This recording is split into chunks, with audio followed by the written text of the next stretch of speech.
David, ce matin, à la une, le retour d'un géant. Il aura préparé son coup tard dans la nuit. Personne n'osait vraiment y croire, du jamais vu. Un géant est de retour. Non, il ne s'agit pas d'Emmanuel Macron, mais des mots choisis par l'équipe pour saluer la victoire du golfeur Tiger Woods hier au tournoi d'Augusta après 11 ans d'absence. Ceci dit, pour Macron, qui parlera ce soir à 20h, ce sera sportif aussi. Ça passe ou ça casse, pas de grand chelem pour le chef de l'État, mais un grand dilemme en une de Libération qui se demande si c'est un président plutôt à droite ou plutôt social qui prendra la parole. Macron, à la recherche de l'effet waouh, choisit l'opinion. Comment trouver le swing qui sidérera les Français?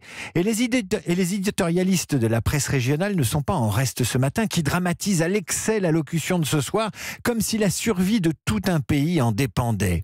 Une sorte de qui tout double, le Midi libre. Macron n'aura pas de seconde chance, la Nouvelle République. Au pied du mur, le républicain lorrain. Mais revenons à l'équipe qui donne à ses lecteurs et peut-être au président de la République française les clés du succès de Tiger Woods, le sportif ressuscité. Plus humain, plus souriant, plus vulnérable, il a su s'arracher à la meute de ses poursuivants pour réussir le plus stupéfiant des comebacks. Macron en rêve, Tiger Woods l'a fait. Nom de code de l'opération Hercule, car l'État pourrait renationaliser la filière nucléaire française. Alors peut-être que le président en parlera ce soir. En tout cas, le calendrier est arrêté, assure le Parisien aujourd'hui en France. L'État réfléchit à une réorganisation d'EDF privatisée en 2004. La raison, 37 milliards de dettes, mais surtout 100 milliards d'investissements à venir et le casse-tête de la gestion des déchets nucléaires. Que pourrait faire l'État ?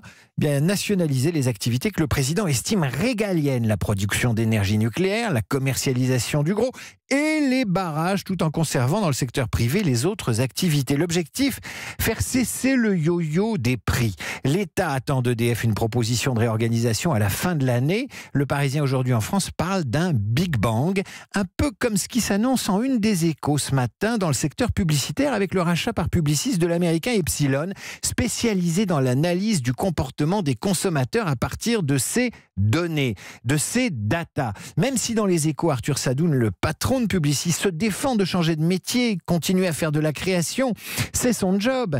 Ce rachat pour 4,4 milliards d'euros revient à faire entrer dans le groupe ce qu'on appelle des data scientists. 3700 data scientists. Qu'est-ce que c'est que le data scientist ? C'est un nouveau métier. C'est l'expert qui sait tirer les données collectées sur les consommateurs pour aider les marques à cibler leurs offres. Désormais, on ne dira plus fils de pub, mais plutôt fils à data.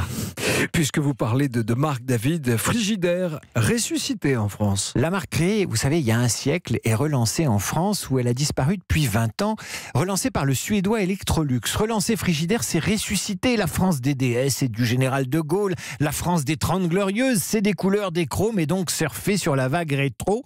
Et puisque je vous parle de froid, c'est Ouest France qui ce matin fait sa une sur la ruée vers l'Arctique. Nouvel Eldorado énergétique qui aiguise les appétits des compagnies gazières et pétrolières avec un colloque qui s'est tenu la semaine dernière à Saint-Pétersbourg. Pourquoi ils s'y précipitent ?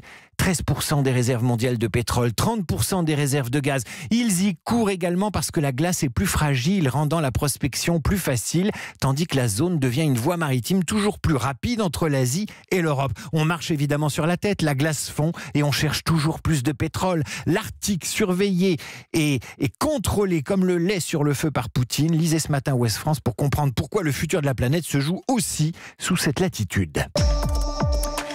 On va terminer avec une guerre qui va peut-être finir. Je parle de la guerre que se mènent depuis des années les fabricants de camembert au lait cru. Le vrai contre ceux qui prétendent faire du camembert avec du lait pasteurisé. Les premiers considèrent les seconds comme des hérétiques assoiffés de profit. Le Figaro évoque ce matin le désarmement d'une zone de conflit, à savoir l'appellation d'origine protégée, enjeu de tous les combats. L'authentique camembert pourrait-il cohabiter malgré tout avec le camembert au lait pasteurisé en mentionnant sur ses boîtes « véritable camembert au lait cru, moulé à la louche ». En contrepartie, les industriels baptiseraient cœur de gamme leur camembert fabriqué avec des robots et emploieraient 30% de lait de vache normande. À ce prix, la paix pourrait intervenir en 2021. À côté de cette bataille de titans dont le Graal est le goût, la série Game of Thrones est un conte pour enfants.